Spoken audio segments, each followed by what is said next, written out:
The M's are really pretty. So let's find her name. Mary.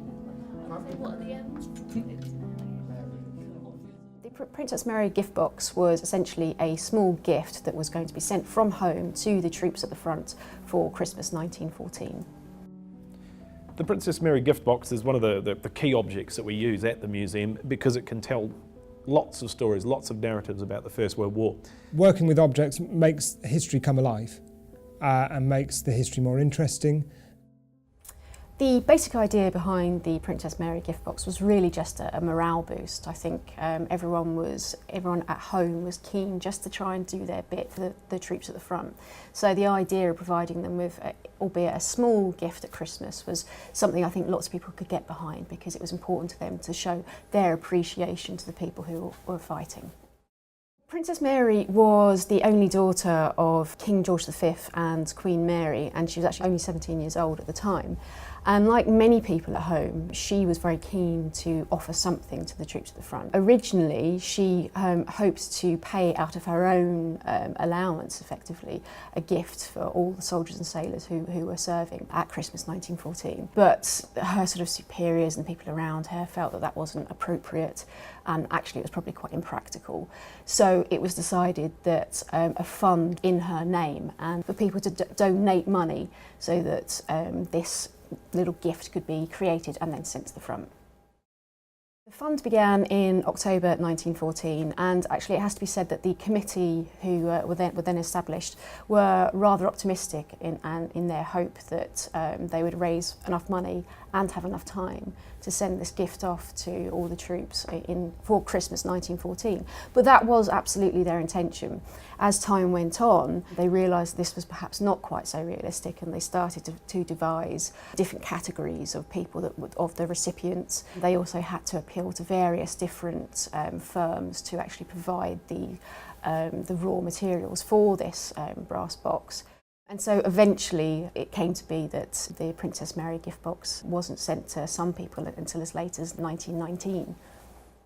The original idea for the contents of the box was to have 1 ounce of tobacco, a pipe, 20 cigarettes and a tinder lighter, as well as a Christmas card and a photo of Princess Mary. Of course, at this point, the vast majority of people were smokers, so providing them with tobacco was sort of a sensible Christmas present. But very early on, while the committee were thinking about what needed to be put in these boxes, there were already ideas that there needed really to be some variety, because of course the Empire troops were made up of very many different nationalities, very many different religions. So a sort of subcommittee was formed. For instance, the India committee was formed to consider what content should go to the Indian Army. So the Gurkhas in the Indian Army would receive exactly the same contents as the British soldiers. Sikhs would receive some spices and some candied sweets. And then for all other Indian troops, there would be a box of cigarettes, some spices, and again, some candied sweets. And in fact, 1,500 boxes were created for military nurses, and their contents varied again. They were offered just chocolate in their boxes, as well as a card and a photograph. Of course, it's difficult for us to be absolutely certain that the soldiers liked the gifts that they received, but I think the fact that so many of the tins survived, so many of them were sent home as mementos to loved ones, does suggest that they were certainly very well received. And of course, they were very useful size to be used throughout the war, so be it at home or at the front, they could be used to contain cigarettes or tobaccos or photos or letters. Some still have all of their original contents within them. So that suggests that perhaps there were some people who discarded them or perhaps lost them, or in fact were killed shortly after they'd received them. So there's always room for a bit of difference, obviously, but I think overall they were very well received.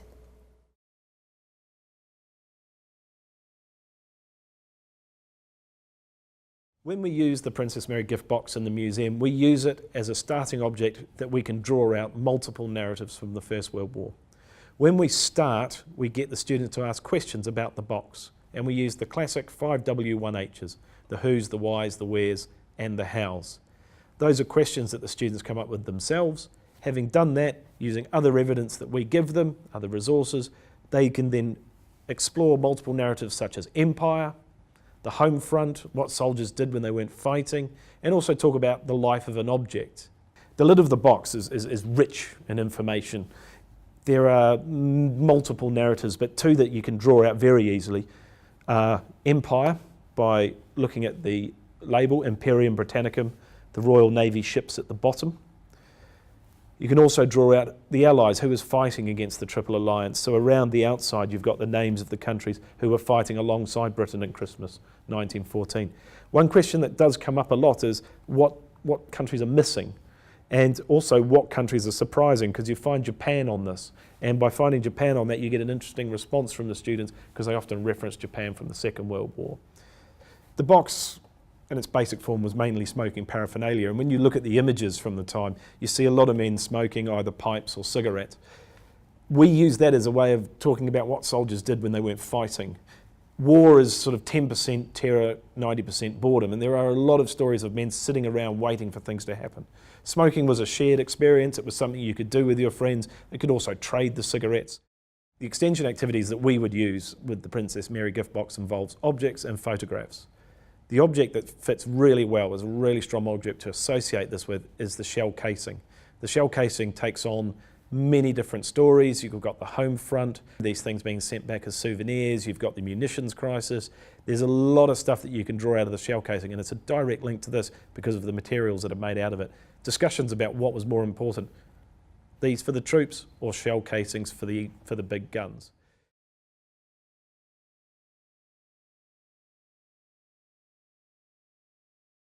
My name's Ed Lewis. I'm a history teacher at Mildenhall College Academy in Mildenhall in Suffolk. I've been teaching in Mildenhall for about 15 years now. I think the benefit of learning from objects is to actually know that the objects were actually there in the past and have been part of a historical period. And for the children, I think that really makes an interest that they can hold on to something and say, wow, look at this was actually part of history. And it's not just a bookwork or something that the teacher has made up, that it's actually proper, real history. And then you can build your questions and your lessons from those artefacts.